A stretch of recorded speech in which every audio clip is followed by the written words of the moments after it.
Good morning student. कैसे हैं आप? क्या हाल चाल है? ठंड तो बहुत ज़्यादा बढ़ चुकी है और छुट्टियां भी जो है हो गई हैं। यूपी गवर्नमेंट का आदेश है कि छुट्टी बढ़ा दी जाए और इस छुट्टी का फायदा जो है बच्चे खूब ले रहे हैं। ठीक है। तो लेकिन हम उनके लिए बताना चाहते हैं जो पढ़ना चाहते हैं या कुछ उनके दिल में है, तमन्ना है और वो कुछ करके जो है सीख के इस राष्ट्र के हित में अपना योगदान देना चाहते हैं, तो वो ठंड को जो है भगा के और लग जाएंगे पढ़ाई में। ठीक है। तो हम आपको फिर से वेलकम बैक करते हैं अपनी क्लास में। हेलो हाय, आप सब मस्त हैं? आज मैं क्लास नाइन्थ का जो है एटॉमिक मॉडल में जो है थॉमसन मॉडल बता चुके हैं। एक नया मॉडल जो है एटम की प्रॉपर्टी को जानने के लिए आया है और वह है आपका जो है Rutherford model. Rutherford Rutherford atomic model student यही है और ये 1911 में जो है ये मॉडल जो है दिया गया था। रदरफोर्ड के द्वारा ये दिया गया है और ये बेस्ड है। अगर हम कहें किस पर बेस्ड है, आधारित है, तो स्टूडेंट ये है alpha alpha scattering sky alpha scattering experiment, इसी पे यह बेस्ड है मॉडल। तो इस मॉडल को हम जानने की कोशिश करेंगे। ये मॉडल कहता क्या है? देखिए, मेरे पास एक लिड बॉक्स है, ये चैम्बर है लिड बॉक्स का। आप समझिएगा, इस पे हम रेडियो एक्टिव सब्सटेंस रख देते हैं। रेडियो एक्टिव सब्सटेंस रख दिए, रेडियो एक्टिव सब्सटेंस सब्सटेंस रख दिए।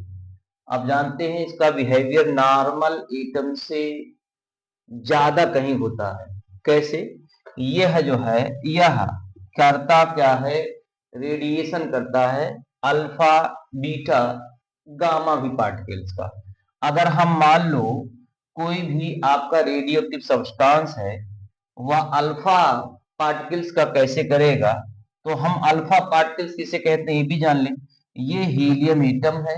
हीलियम एटम में 2 इलेक्ट्रॉन, क्योंकि एटॉमिक नंबर 2 होता है, 2 प्रोटॉन और 2 न्यूट्रॉन होता है, क्योंकि मास इसका 4 होता है। जब भी हीलियम से 2 इलेक्ट्रॉन निकल जाएंगे तो इसमें बचेगा क्या? प्रोटॉन तो 2 ही रहेंगे, न्यूट्रॉन 2 रहेंगे। इसका मतलब हीलियम का nucleus nucleus of nucleus nucleus of helium helium यानी कि He+2 को हम क्या कहते हैं? अल्फा पार्टिकल्स कहते हैं।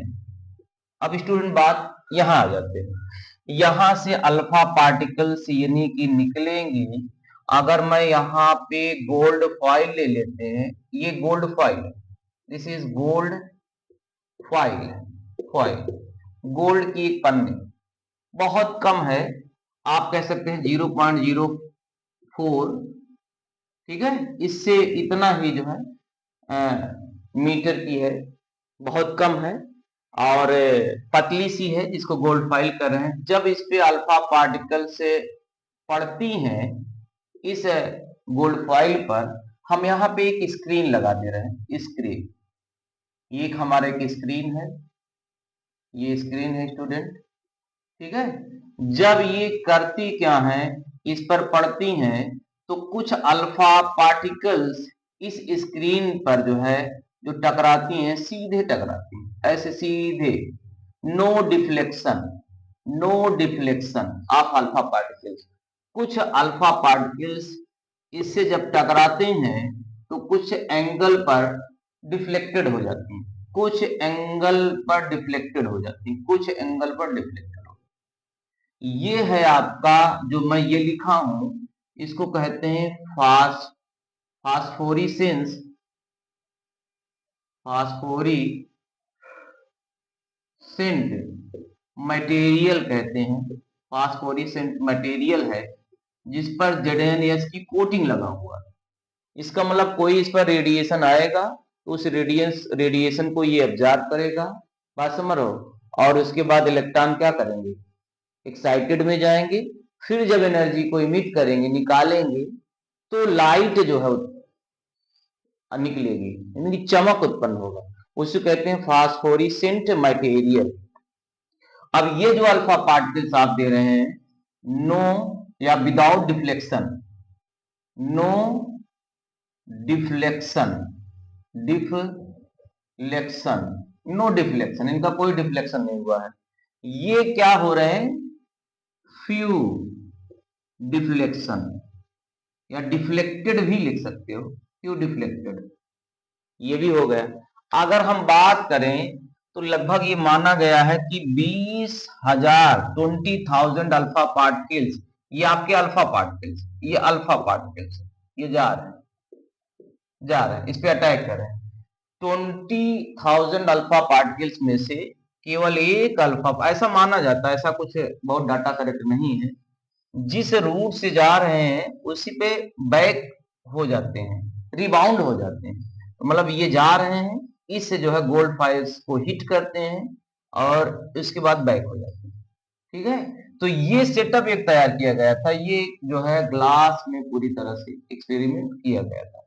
ये जो है मेन तो इसके रदरफोर्ड थे, बाकी अन्य लोग भी साइंटिस्ट थे जिसको जो है जिक्र नहीं किया गया उनके बारे में, अब वहां हम चर्चा नहीं करना चाहते हैं। हमने आपको बता दिया अल्फा पार्टिकल्स किसे कहते हैं, कैसे जो है कहाँ मिलेगा, क्या कैसे है, ये सब सारी चीजें बता दिया।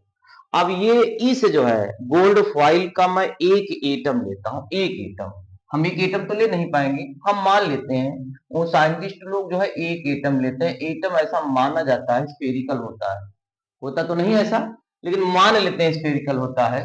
तो जब इस पे बीम अल्फा पार्टिकल्स की जो है यहां से मैंने लिया एक एटम, किसकी, गोल्ड फॉइल से, जब इस पे जो है अल्फा पार्टिकल्स का बीम बहुत सारे जो है अटैक करते हैं, तो होता क्या है, बहुत सारे अल्फा पार्टिकल्स ऐसे इसको क्रॉस कर जाते हैं, स्ट्रेट लाइन में चले जाते हैं, क्रॉस कर जाते हैं।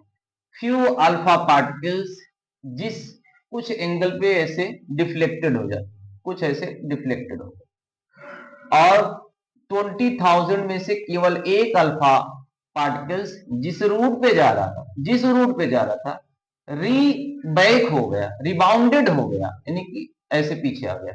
ये अल्फा पार्टिकल्स का जो है बीम है बहुत सारे अल्फा पार्टिकल्स। तो क्या जो है जब आप यहां से निकला तो उन्होंने ये जाना कि इस ऑब्जर्वेशन के माध्यम से, स्टूडेंट, इस ऑब्जर्वेशन के माध्यम से क्या पता चलता है, एक सेकंड, क्या मालूम चलता है, मालूम ये चलता है कि ऑब्जर्वेशन करना है, ये जो पार्ट है उन्होंने मान लिया इसको न्यूक्लियस, क्यों माना, इसको न्यूक्लियस माना, और ये जो पार्ट है इसको हॉलो माना, खोखला। ऑब्जर्वेशन अगर हम देखें, ऑब्जर्वेशन की बात करें, ऑब्जर्वेशन की बात करें, तो most of the alpha particles go to straight line, some alpha particles deflected few angle, and 20,000 alpha particles remain, only one alpha particles go to straight and attack this position and rebounded, back हो जाता है। इससे ये observation होता है, क्या होता है कि most of the part, most of the part of atom is empty, खोखला है, खाली है, बहुत ज्यादा से ज्यादा जो है पार्ट जो है एटम का वो क्या है, खोखला है। सेकेंड ऑब्जर्वेशन निकल के आता है कि एटम का जो सेंटर्ड है, पासमर हो, सेंटर्ड ऑफ एटम या concentrated mass of atom concentrated in in middle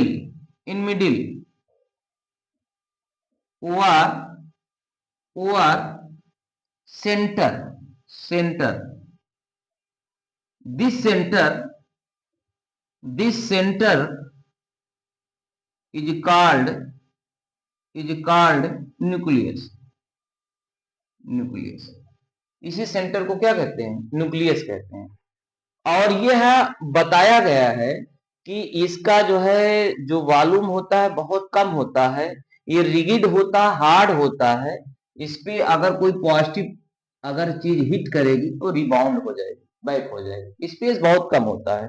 और एटम का जो बेटा वो है, एटम की जो साइज है, एटम की साइज हम बता रहे हैं, साइज ऑफ एटम की जो साइज है 10⁻⁻10 मीटर होती है। क्या होती है? मीटर होती है। जबकि न्यूक्लियस की जो साइज होती है, वो 10⁻15 मीटर होती है। ठीक है, बहुत कम है। ओके, और आप देखिए आपको क्या करना है। आपको ये कंक्लूजन मैं आपको बता दे रहा हूं यहां करके, कंक्लूजन ये बात बता रहा हूं, जो मेन चीजें हैं, मोस्ट ये चीजें हैं कि अगर आप देखेंगे तो ये हमने आपको बता दिया कि ये एटम का न्यूक्लियस है। और अब ये आप देखेंगे कि मैं एक पार्ट ऐसे बना रहा हूं, कुछ चीजें ऐसे बना रहा हूं, कुछ ऐसे बना रहा हूं, इसी न्यूक्लियस कुछ ऐसे बना रहा हूं। इसका मतलब ये एटम का मैंने जो है एक आपको बता दिए न्यूक्लियस है। और ये जो पार्ट है, ये पार्ट, ये हालो पार्ट है, एम्प्टी पार्ट है, ये खोखले पार्ट है।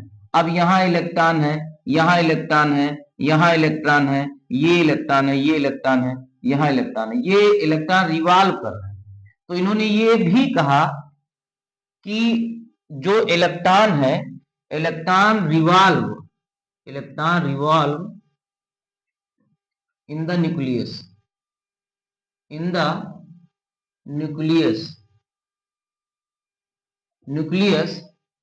in circular path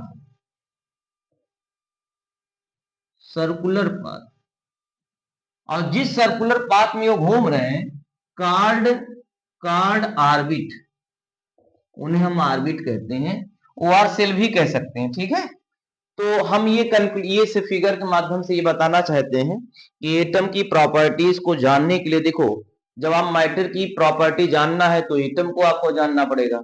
एटम की प्रॉपर्टी जानने के लिए एटम के 2 पार्ट आपने जाना, एक होता है न्यूक्लियस, दूसरा होता है एक्स्ट्रा न्यूक्लियस। ठीक है, न्यूक्लियस में प्रोटॉन और न्यूट्रॉन रहेंगे, और इलेक्ट्रॉन होते हैं वो जो है न्यूक्लियस के चारों ओर रिवॉल्व करते रहते हैं, सर्कुलर पाथ में घूमते रहते हैं। इतनी ही बात मुझे पता है। ठीक है, एक मिनट, माइक मेरा गिर गया है, इसको फिर से मैं लगाता हूँ। ठीक है, आपको पढ़ने से मतलब है और इस पे बहुत ध्यान देने की जरूरत नहीं है। ठीक है, तो मैंने क्या बता दिया, मैंने ये बात बता दिया कि यहाँ भी हम थोड़ा सा लिख दे रहे हैं, ये जगह है थोड़ा सा मेरे पास, हम इसको यूज कर ले रहे हैं। ठीक है, हम ये बताना चाहते हैं कि कुल मिला के इस मॉडल के माध्यम से ये बात पता चलता है कि एटम के 2 पार्ट्स होते हैं। One part is a nucleus, ये न्यूक्लियस है, और यहाँ पे इलेक्ट्रॉन ऐसे रिवॉल्व कर रहे हैं, ये घूम रहे हैं, ऐसे घूम रहे सर्कुलर पाथ में। ठीक है, ये मॉडल इतना बताता है। अब इस मॉडल के लिमिटेशन भी है, तो लिमिटेशन जरा मैं यहां लिख देता हूं। ड्रॉबैक क्या है, एक ड्रॉबैक बताऊंगा, बाकी तो ड्रॉबैक तो है 2-3 है, लेकिन एक जान लीजिए कि यह मॉडल भी नहीं बता पाया क्या एटम क्यों स्टेबल है, Y atom is stable, this model do not explain. क्यों नहीं कर पाया? बिकॉज साइंटिस्ट, इनके पहले एक एक्सपेरिमेंट हो चुका था। मैक्सवेल ने ये कहा था यदि कोई मूविंग पार्टिकल्स है, चार्ज पार्टिकल्स है, वह जो है किसी जो है चार्ज पार्टिकल्स के जो है सर्कुलर पथ में जो है घूम रहा है, तो लगातार एनर्जी का लॉस करेगा, और एनर्जी अगर उसकी लूज होगी तो एक समय ऐसा आ जाएगा, इसको इलेक्ट्रॉन ही मान लेते हैं, इसी को हम जो है चार्ज पार्टिकल मान रहे हैं, इसे घूमता रहेगा, अल्टीमेट इसी न्यूक्लियस से टकरा जाएगा, रिएक्ट कर जाएगा, और ये जो है फिर रिएक्ट होने के बाद ये डिस्ट्रॉयड हो जाएगा, यानी कि एटम ही ब्लास्ट हो जाएगा। जब एटम ही नहीं रहेगा तो मैटर नहीं बनेंगे, मैटर नहीं बनेंगे तो कोई ऑर्गेनिज्म नहीं बनेगा, जब ऑर्गेनिज्म नहीं बनेगा तो कोई एनिमल नहीं आएगा, एनिमल नहीं आएगा तो एनिमल किंगडम नहीं आएंगे, पूरा यूनिवर्स का फॉर्मेशन नहीं होगा। यानी कि जो यूनिवर्स ये चल रहा है उसके बारे में आप स्टडी नहीं कर पाएंगे। कुल मिला के इन्होंने जो है do not explain stability of atom, atom के स्टेबिलिटी के बारे में ये बता नहीं पाएंगे। तो साथियों ऐसा है, लेकिन इन्हें कुछ जो है चीजें जो है इनाम के तौर पे दी गई, वो नोबेल प्राइज। नोबेल प्राइज क्यों मिला? क्योंकि इन्हें जो है फादर ऑफ न्यूक्लियस भी कहते हैं। इन्होंने डिस्कवरी आप किसकी कर डाली? न्यूक्लियस की कर डाली। अब यही जान लीजिए, प्रोटॉन इन्होंने बताया कि न्यूक्लियस में रहता है, इसलिए बहुत कई साइंटिस्टों ने ये भी मान लिया कि जो है ये प्रोटॉन की जो डिस्कवरी है जो है ये रदरफोर्ड ने कर डाला। लेकिन एनसीईआरटी बाद में इसको कह दी प्राइवेट जो है, और साथ ही साथ पुराने ओल्ड बुक में आप देखेंगे तो लिखा भी है, कई जगह मैंने इसको पढ़ा था। लेकिन एनसीईआरटी गोल्डस्टीन को मानती है, गोल्डस्टीन सही भी है। लेकिन इस वजह से कुछ लोग कह दिए होंगे कि प्रोटॉन की जो है जो डिस्कवरी, न्यूक्लियस की जो डिस्कवरी हुई है वो रदरफोर्ड की ही देन है। कुछ इससे सिमिलर जो है होने की वजह से हो सकता है कुछ राइटर इसको पकड़े होंगे, लेकिन आपको मारना है गोल्डस्टीन पे। तो बेटा ऐसा है। अब आप कहेंगे सर और प्रॉपर्टी कैसे कंफर्म होगी, इलेक्ट्रॉन कैसे जो है रिवॉल्व कर रहा है, क्यों गिर नहीं रहा है? ये सब जानने के लिए एक मॉडल से और गुजरना पड़ेगा। वह बोलो मॉडल कौन सा है? वह है बोहर मॉडल। लेकिन आज नहीं, हम अगले दिन बताएंगे। लेकिन इसके पहले मेरा एक सुझाव है, वो सुझाव ये है कि ठंड तो हो ही रही है, लेकिन स्टूडेंट का कोई मौसम नहीं है ठंड होने का। यदि आप पढ़ेंगे तो ये ठंड होने नहीं लगेगी, आप जो है इससे जो है एडाप्ट हो जाएंगे एटमॉस्फेयर से, और कोई दिक्कत। पहला काम ये है कि आपको सुबह नहाना है मेरे तरह ठंडे पानी से, टंकी से, ठीक है। हमको भी ठंड लगती है, इस बुढ़े आदमी को भी लगता है। आप लोग नौजवान हैं, यहाँ देख रहे हैं कि सर ऐसा ना हो कहीं कैमरे के माध्यम से चले आए बल्टी उल्टी लेकर, तो आप घबराइए ना, मैं आने वाला नहीं हूं। लेकिन जब रिजल्ट आएगा, जब कोई और चीजें आएंगी, पेरेंट्स देखेंगे, उसी दिन आप अपना मुंह बनाएंगे, बिगाड़ेंगे कि ये क्या हो रहा है। इसलिए कॉन्सेप्ट को आप पकड़िए और यहाँ सीखने का प्रयास करिए, ठीक है। ये सब फ्री ऑफ कॉस्ट मिल रहे हैं, जैसे जैसे लिखे हैं वैसे वैसे लिख डालिएगा, समझ लीजिएगा। समझ में आ गया होगा तो अच्छा सा जो है कमेंट लिखिएगा, सर समझ में आ गया। नहीं भी समझ में आया तो भी कमेंट लिखिए, लेकिन कमेंट जरूर लिखिए जो भी इस वीडियो को देखता है, ठीक है। इससे हमारा कॉन्फिडेंस बढ़ेगा और बढ़ेगा और बढ़ेगा। हम रात में जो है वीडियो बनाना शुरू कर देंगे, 2-2 बजे रात को, जो 1-1 बजे रात को अपलोड करके आपको हम भेज देंगे। आप किसी भी समय देख सकते हैं, यूट्यूब पे पड़ा रहेगा। ओके साथियों, तो समय हो गया है स्कूल जाने का, मैं वहां निकल रहा हूं, ठीक है। कुछ साथीगण हमारे जो है भूख से बहुत परेशान है, वो लगे हुए हैं कैमरा मैन का काम कर रहे थे, लेकिन अब उनको ये है कि ठीक है, पेट पहले जरूरी है, एजुकेशन और शिक्षा जो है बाद में ली जाएगी, ठीक है। ओके, कोई बात नहीं। लेकिन जाते जाते एक शायरी तो मैं बोल ही जा रहा हूँ ठंड में, ठीक है। क्यों याद आता है वो कल जो लौट कर ना आएगा, इतना मालूम न था कि वक्त इस कदर रुलाएगा। जी भर कर इस ठंडी में पढ़ लो, नहीं तो फिर आज ये कल बन जाएगा। 2025 जा रहा है, किस शर्त से जा रहा है? हैप्पी न्यू ईयर ना मनाइए, आप ये मनाइए कि हमने पिछले साल में क्या खोया क्या पाया, इसको जानने की कोशिश करिए, तब सेलिब्रेट करिए। Thank you so much. Okay, thank you so much.